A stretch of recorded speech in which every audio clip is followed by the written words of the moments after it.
Olá, meus amados. Eu sou o pastor Lourildo Costa. Nós pertencemos à Assembleia de Deus, Ministério Missão Europa no Brasil, e o nosso presidente é o apóstolo José Antônio de Castro. Com muito prazer, novamente aqui retornamos para darmos prosseguimento, conforme fazemos dominicalmente, a mais um estudo de uma das nossas lições da Escola Bíblica Dominical. Hoje estaremos comentando a antepenúltima lição deste trimestre. Este é o nosso manual de estudos, Ebenezer Dominical. Até o final deste mês, nós estaremos concluindo as 13 lições desta revista da Escola Bíblica Dominical. E estamos estudando a temática As Parábolas de Jesus. O comentarista é o pastor Renato Boni, pastor da nossa igreja em Milano, Bollate, na Itália. Antes, porém, nós queremos elencar aqui alguns dos nossos endereços. Nós temos nossas igrejas já instaladas na Itália, em Portugal, na Espanha, na Suíça e aqui no Brasil, nos estados do Rio de Janeiro, Minas Gerais, Santa Catarina, Paraná. E no próximo mês, se Deus assim o permitir, durante a nossa convenção nacional, que ocorrerá no dia 12 de outubro, nós estaremos então com uma comissão em viagem para o estado de Mato Grosso do Sul, onde estaremos inaugurando mais uma de nossas igrejas, mais uma frente de trabalho. Aqui no Brasil, os nossos endereços são os seguintes. Nossa sede está instalada em Volta Redonda, coração de aço do Brasil. Volta Redonda, estado do Rio de Janeiro, bairro Santo Agostinho, Rua Rubens Simões, número 304, onde com certeza todos serão bem-vindos em nome de Jesus. Também município de Quatis, estado do Rio de Janeiro, centro, Rua Delfim Frois, número 55, no estado de Minas Gerais, Santa Rita de Jacutinga, também no centro da cidade, Rua Governador Valadares, número 350, bem em frente à praça principal, a Praça Society. No município de Porto Real, bairro Freitas Soares, estado do Rio de Janeiro, Rua 9, número 164, bem na entrada da cidade, em frente ao CRAS. Em Pinheiral, município também do estado do Rio de Janeiro, quilômetro 5, Rua Benjamin Constant, número 3907. No município de Barra Mansa, bairro Mangueira, Rua Manuel Martins, número 35.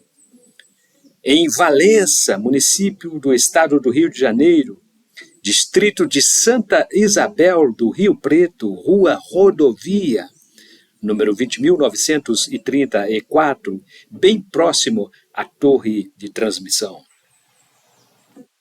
E em Barra Mansa, bairro Vista Alegre, Avenida Presidente Tancredo Neves, 288, Barra Mansa, município do estado do Rio de Janeiro.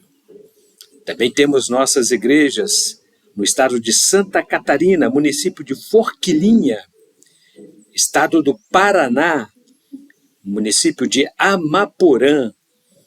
E conforme já dissemos, estaremos abrindo mais uma frente de trabalho em Mato Grosso do Sul, no próximo mês de outubro. Ainda temos nosso trabalho instalado na Índia.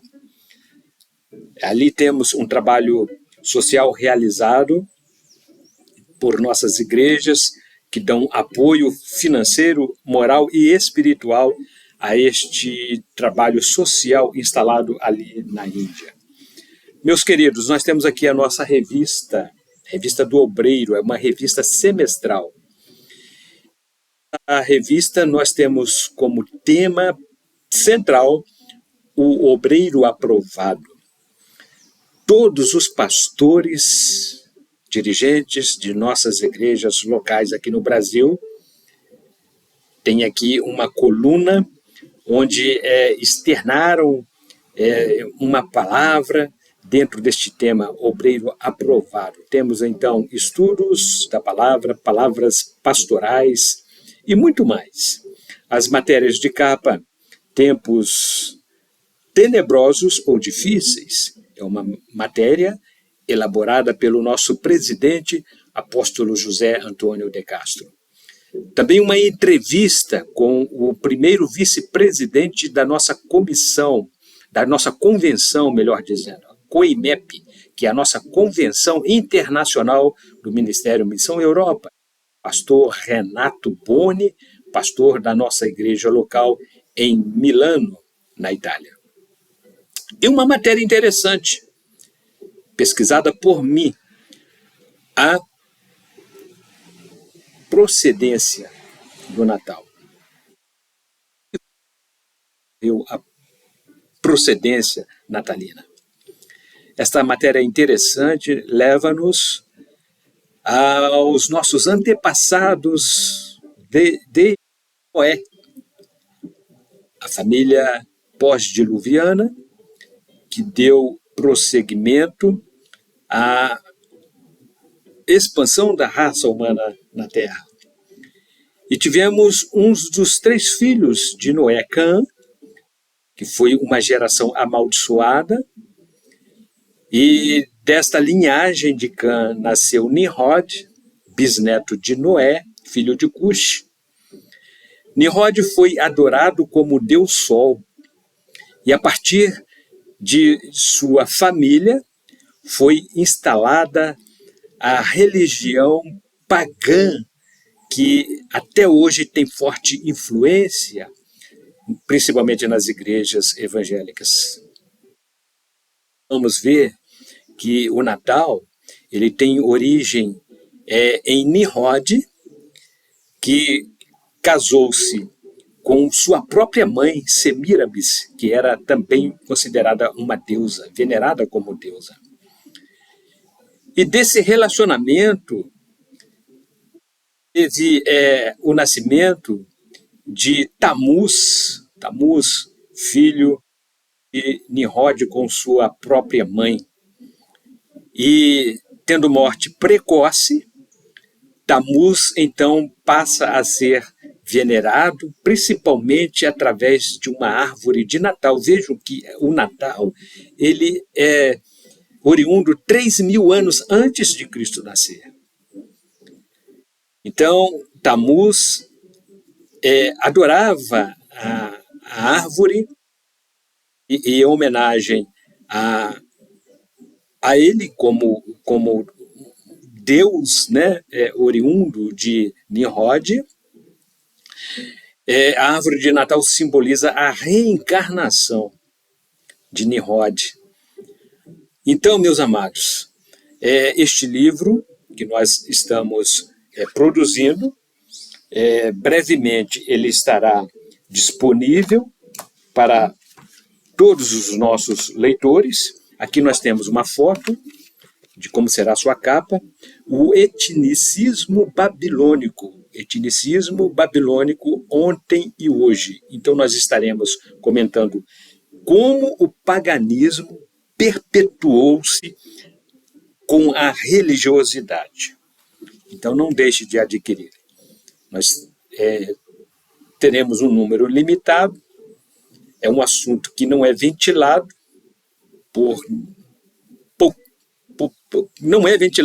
por quase ninguém, pouquíssimos comentam sobre este tema, porque é tratado como cultura, mas que na verdade é uma maneira sutil de Satanás desviar a atenção para o verdadeiro símbolo do Natal.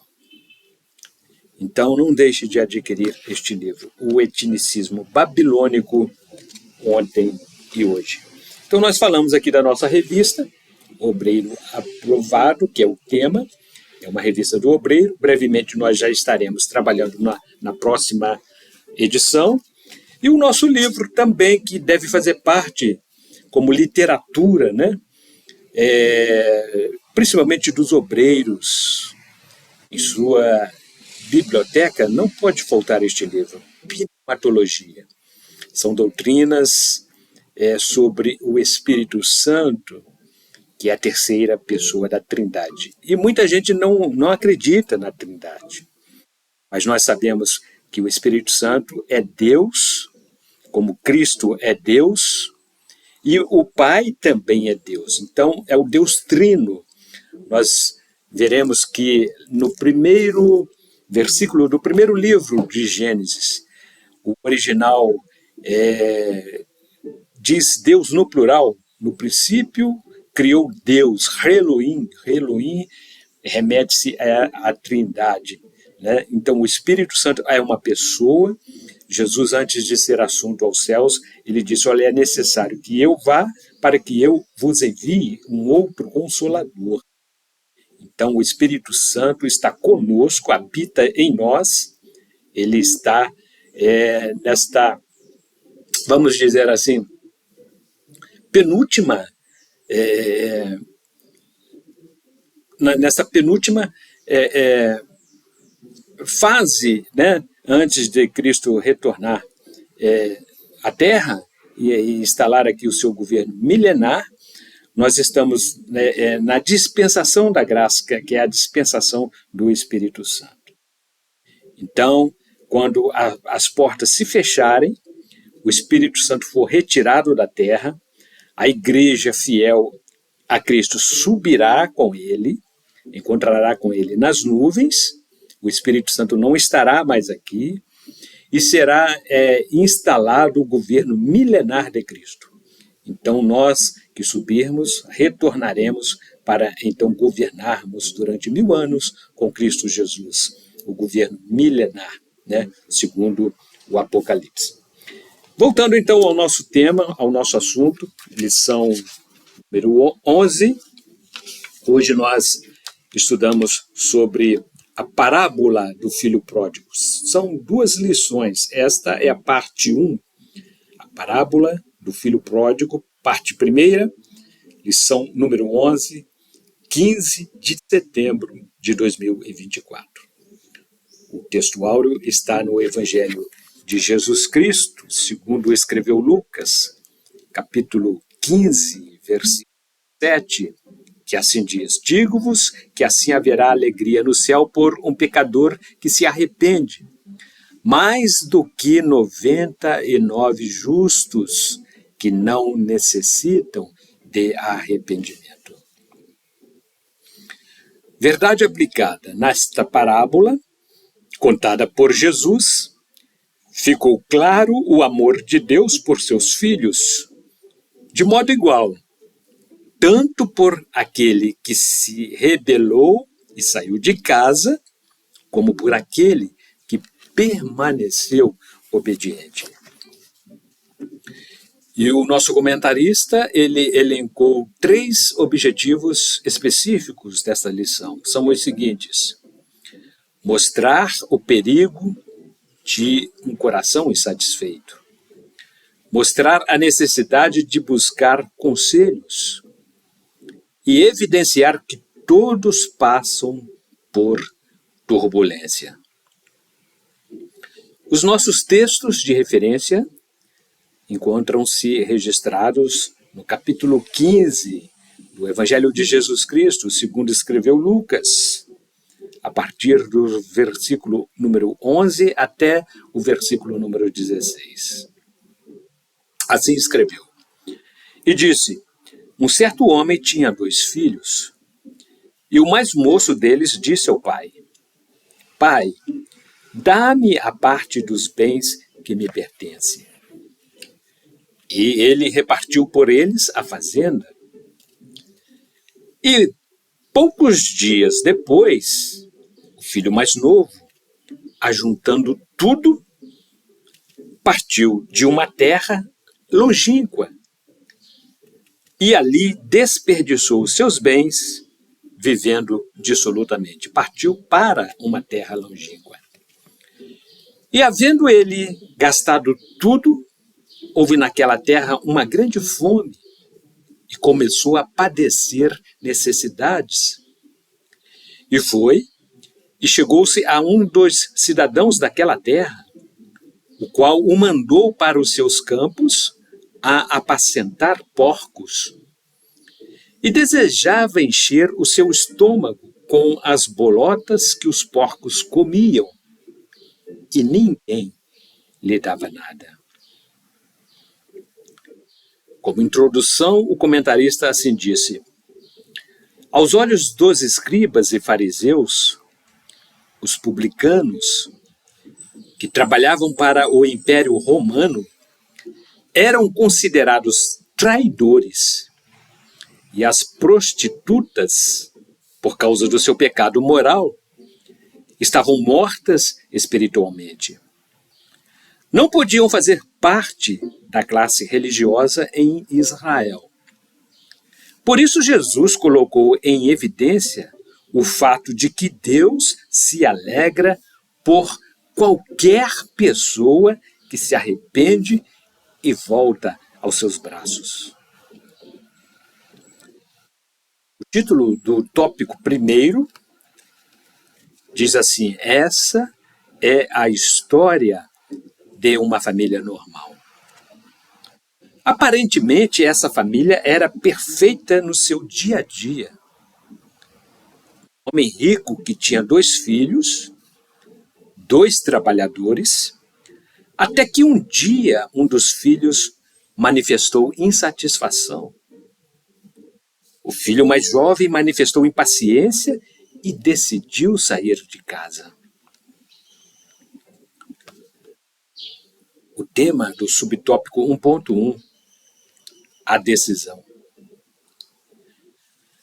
Aquele jovem pôs em seu coração o propósito de ir para longe. Ele queria ser livre de suas responsabilidades familiares e morais. Ele queria viver um outro estilo de vida. Queria conhecer outros lugares, outras pessoas e outros prazeres. Provavelmente, esse rapaz estava ao fim da sua adolescência e, como todo jovem de sua idade, ele quis experimentar algo novo. Esse foi o sentimento que o levou a tomar a decisão. A insatisfação.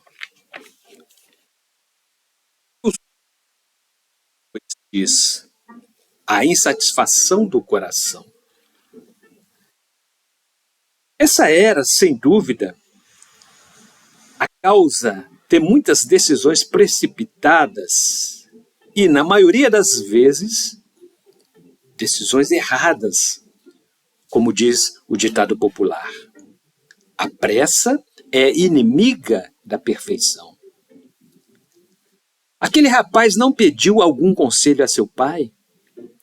Ele não considerou seu pai como alguém que o poderia ajudar. Onde falta conselho, a queda é inevitável, como escreveu o sábio Salomão, no livro de Provérbios, capítulo 11, versículo 14. Não havendo sábios conselhos, o povo cai, mas na multidão de conselhos há segurança. Subtópico 1.3. Sábio conselho traz segurança. Um sábio conselho trará segurança para a tomada de decisões. Se ele tivesse pedido um conselho ao seu pai, talvez teria entendido que sair não seria decisão justa, visto que um dia ele e seu irmão herdariam tudo e seriam eles os administradores de toda a fazenda. A solução para as suas dúvidas estava dentro de casa, conforme lemos no livro de Jó, capítulo 12, versículo 12, que diz: com os idosos está a sabedoria, e na longevidade o entendimento. Ele precisava somente ser humilde e se comunicar com o seu pai. Subtópico, ou melhor, tópico número 2. A prepotência do jovem.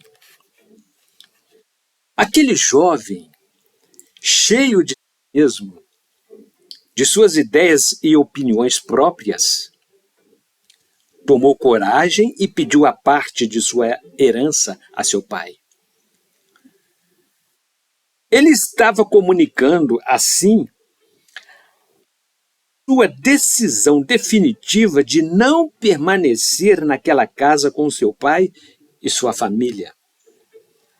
Ele não queria mais se submeter à rotina da fazenda e de sua casa.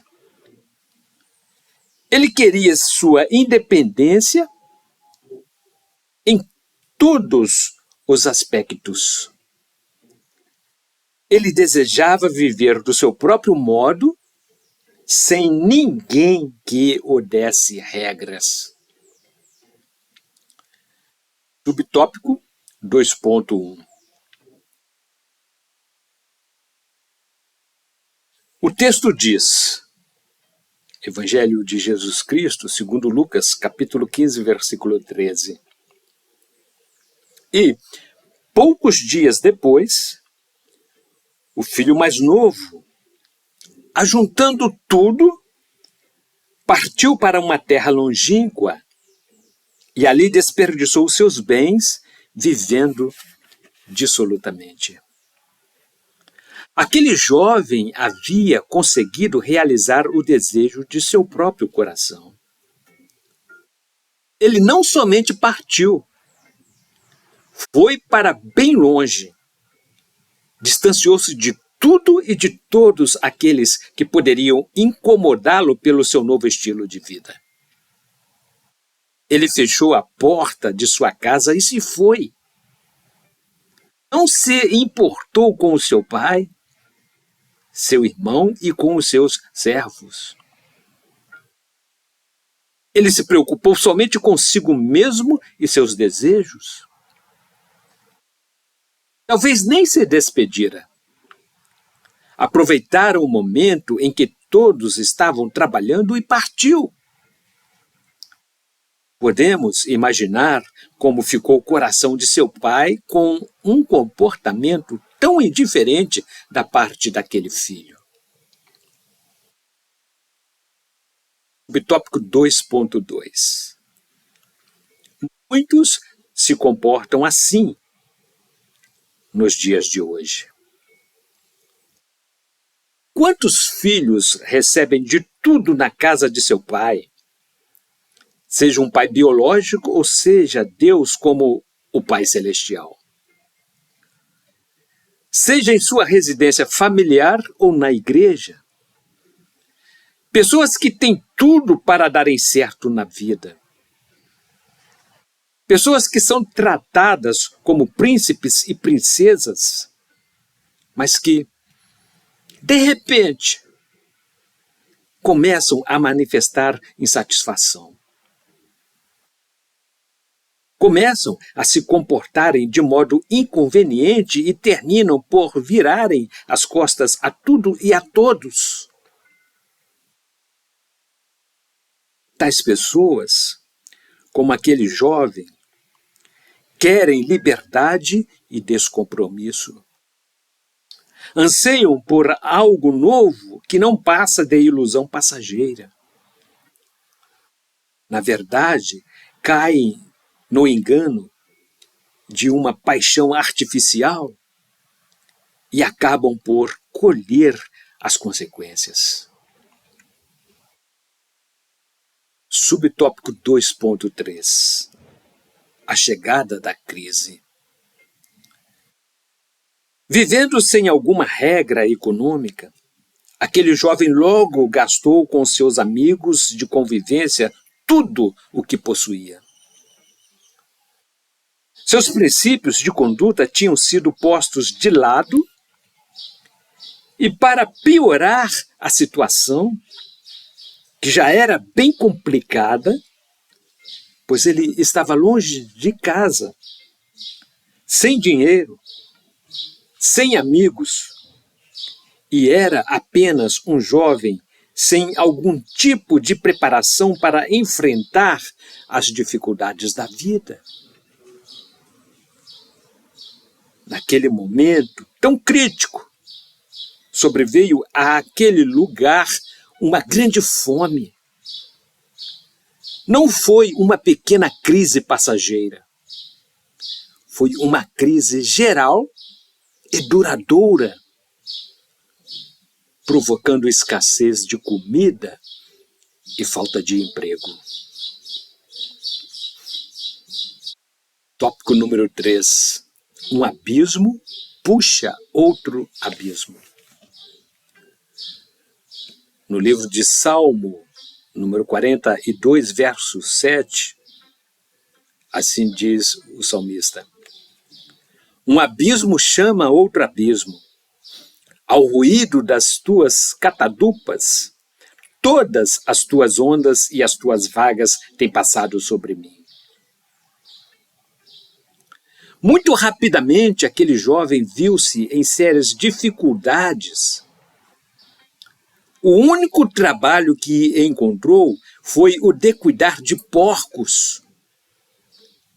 Ele havia tocado o fundo do poço, pois desde a sua infância aprendeu que, para um judeu, o porco é um animal imundo. No livro de Levítico, capítulo 11, versículo 7, diz assim a lei: também o porco, porque tem unhas fendidas, e a fenda das unhas se divide em duas, mas não rumina, este vos será imundo. Mas ele não tinha escolhas. Ele precisava sobreviver à crise. Estava vivendo na pele o preço de sua indiferença a respeito da casa de seu pai e sua família. Subtópico 3.1. Cuidado com os porcos. Aquele jovem agora estava trabalhando para um gentio. Como judeu, aos sábados, ele estava acostumado a descansar, ir até a sinagoga, ouvir a palavra de Deus. Ao invés disso, agora, ele estava cuidando de porcos. Por causa da crise, ele não conseguia nem mesmo se alimentar o suficiente para satisfazer a sua fome. Na verdade, os porcos tinham mais comida do que ele. Seu patrão não demonstrava algum interesse pela sua pessoa ou condição. Para seu patrão, os porcos tinham mais valor do que ele. Ele não encontrou compaixão em ninguém na terra. O que no início parecia o paraíso, tornou-se inferno. O que era o gozo da liberdade, tornou-se em prisão. Salomão ainda escreveu, no capítulo 14, versículo 12 do livro de Provérbios: Há um caminho que ao homem parece direito, mas o fim deles são os caminhos da morte. E naquele instante ele começou a desejar a mesma comida que os porcos comiam. Subtópico 3.2. A tristeza da colheita cancelará a alegria da semeadura. Pessoas que já comeram na mesa do Pai tinham bons hábitos e boas regras de conduta. Tinham tempo para o culto ao Senhor, mas simplesmente foram indiferentes a tudo isso. E agora estão lá fora, longe de tudo e de todos, vivendo as crises, sem forças, sem coragem para voltarem, vivendo um estilo de vida totalmente contrário aos princípios cristãos. Em nossos dias, muitos crentes têm cometido o mesmo erro que nós, como Igreja do Senhor,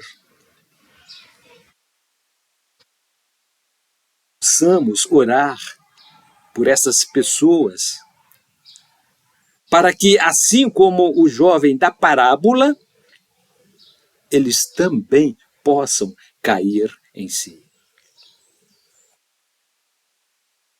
Subtópico 3.3, o caminho de volta. Com certeza, não é um caminho fácil e simples de percorrer. Exige muita determinação e vontade própria. Aquele jovem teve de buscar uma humildade que não tinha no momento de sua decisão, quando saiu da casa de seu pai. Certamente, o caminho era o mesmo. A estrada ele conhecia. Porém, as circunstâncias eram outras. Talvez alguém, ao vê-lo passando, diria: onde você está indo? O que aconteceu com você? Teria de enfrentar a vergonha e voltar. Ele estava fraco, com fome, sujo e sem dinheiro. Ele sabia que havia desonrado a seu pai. Ele reconhecera a gravidade de seu pecado e se arrependera. Conclusão. Jesus descreveu nesta parábola a atitude dos fariseus e mestres da lei no publicanos e prostitutas. Ele deixou claro que o Pai, Deus, está esperando que haja um arrependimento e que o filho retorne, o filho que se foi, ou seja, daqueles que estão longe. O Pai se alegra quando um pecador se arrepende. Por outro lado, o filho mais velho representava os religiosos da época, exclusivistas e acusadores. E, por não aceitarem tal realidade, correm o risco de ficarem de fora da festa, como tendo boas obras. E assim, meus amados, demos por encerrada esta 11ª lição. E no próximo domingo, se Deus disser que sim, e aqui ainda estivermos, nós retornaremos para dar prosseguimento a este tema, a parábola do filho pródigo, parte 2. E estaremos então concluindo mais uma de nossas revistas. Esta é a 11ª revista. Estaremos no próximo trimestre, completando exatamente 3 anos de literatura da nossa EBD. E o tema do próximo trimestre será sobre liderança cristã. O nosso livro Pneumatologia é um livro que trata de temas sobre a pessoa maravilhosa do Espírito Santo, a doutrina do Espírito Santo. São estudos sistemáticos desta terceira pessoa da Trindade. A nossa revista é uma revista que traz temas específicos. No caso desta edição, estaremos trazendo estudos do obreiro aprovado segundo a palavra de Deus. Então, nos despedimos aqui e, se Deus assim o permitir, retornaremos no próximo domingo. Até lá, e que a graça de nosso Senhor Jesus Cristo, o grande amor de Deus Pai e as consolações do Espírito Santo sejam com cada um de nós. Não só hoje, mas para todo sempre.